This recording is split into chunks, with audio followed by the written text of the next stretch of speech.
Hello, everyone. My name is Ivy Elias, and my topic was multi-state outbreak, salmonella infections linked to pistachio nuts. Let's start off with defining what salmonella is and consists of. The proper term for salmonella is salmonellosis, which is a group of bacteria that affects an individual's health as it targets the digestive system in areas such as the stomach and intestines. What is the issue and correlation between these two, you may ask? The issue is that salmonella was being discovered in individuals who consume pistachios from a single company called Sedum Pistachios of Terabella. The discovery of salmonella in pistachios was discovered in March of 2009 during food safety testing by the Food and Drug Administration. On the top right, there is a microscopic view of what salmonella looks like, and on the bottom right, there is a bar graph set out by the CDC which demonstrates the number of people infected and the date it was reported. The problem the case needs to address was the main source that has led to this contamination and the most efficient way to take action and deal with it when it came to its impact on the overall public health. Now, let's break down the strengths, weaknesses, opportunities, and threats that are present within this case analysis. The strengths of this include having an improved hygiene practice among the growth of products, distributions, employees, and the environment itself. There will also be a more proper way of detection and response among the company and the FDA. The weaknesses of this case is that there wasn't an exact main source of contamination. There have been many speculations and possible ways that salmonella could infect the pistachios. The opportunities that would be present would be that there would be more accurate and timely testing manners or methods and a better management of food industries. Lastly, the threats with this case is that many companies will struggle financially if they've been impacted and if they need to invest in enhanced safety measures. There will also be a distrust not just from the consumers, but the overall public as well. The Centers for Diseases and Control are the ones who investigated this issue and have a mission statement that states that they will protect America and all its citizens and residents from health and safety issues that directly affect them. Now, what are the root causes for salmonella in pistachios? It could all range from really poor sanitation in various areas, such as when it comes to harvesting, processing, packaging, and distribution. It could also be from contaminated water sources, as they could carry strains of this bacteria if an animal may have consumed some of it.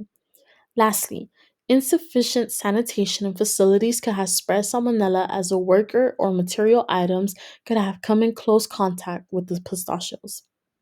The core problems or issues that come with an individual being affected with salmonella is that it leads to stomach issues such as diarrhea and abdominal cramps or pain.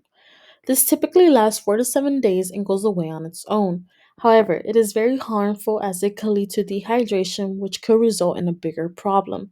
The biggest core problem is that there isn't a specific cure. It tends to go away in most people after a week at most. However, within this week of one being ill due to being infected, we don't know whether it would have a greater impact on their overall health. The case solutions were all due to the company's set-in pistachios of Terabella, according to the CDC. Once the FDA scientifically proved that they were the main and only cause of contamination, the company voluntarily stopped distributing and working and started working alongside with the FDA to take appropriate action. Lastly, they themselves sent out announcements on the situation to the public. The theoretical perspective demonstrated in this case would be functionalism, which takes into consideration all key components or parts of an event to try to obtain a final conclusion. Functionalism is best seen here as production was analyzed, such as the processing, packaging, distribution, and much more. Transportation methods and storage of them were deeply investigated. Lastly, employees and facility conditions were taken into consideration as they could have been the main sources of contamination to the actual pistachios. The alternative solutions I suggest would be to have overall revised sanitation in food facilities and traceable systems. The two recommendations I would give still involve the alternative solutions mentioned, but incorporate programs or institutions that are present in the current day but that need room for improvement. The two are the Food Marketing Institute and Research and Technical Development. The Food Marketing Institute and the FDA have a specific joint program that enhances the importance of sanitation in ways such as mandating uniform codes. This includes aprons, hats, tied hair, and much more. However, that is the bare minimum, and room for improvement is greatly needed.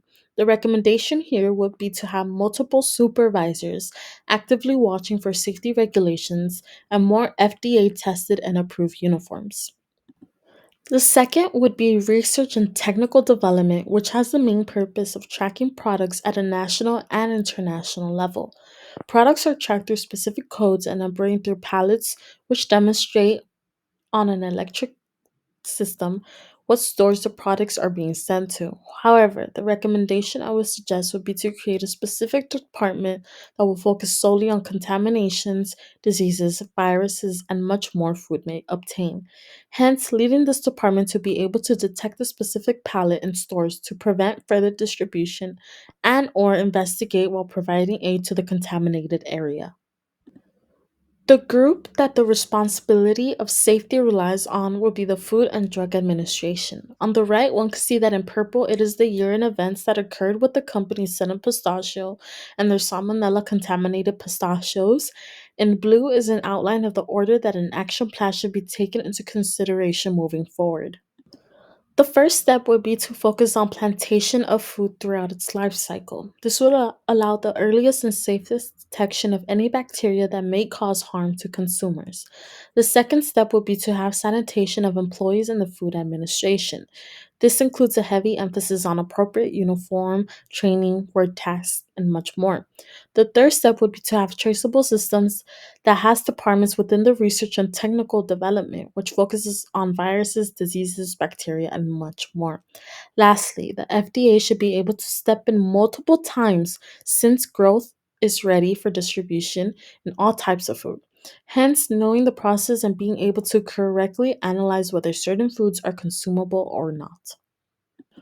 Overall, this outbreak of salmonella within pistachios was a lack of sanitation and safety measures from companies and the FDA. Companies need to distribute the best quality items to earn credibility and have people buy. Companies need to make sure that they invest in testing and quality resources for their products. However, if bacteria such as salmonella isn't detected by them, it isn't their fault as much as the FDA is the one in charge of running and conducting these tests. The FDA has to be involved multiple times to make sure that products they were approving to be out into the market weren't going to cause detrimental effects on public health. Lastly, the similarity that is seen will be the mad cow disease, which occurred in the mid 1990s in the United Kingdom. During this time, cows suffered from a fatal neurological disease which is known as bovine spongiform encephalopathy, BSE. Main concerns rose as individuals who had consumed infected cows demonstrated a variant of this disease called Creutzfeldt-Jakob disease, NVCJD. Lastly, here are my references, and this concludes my presentation. Thank you.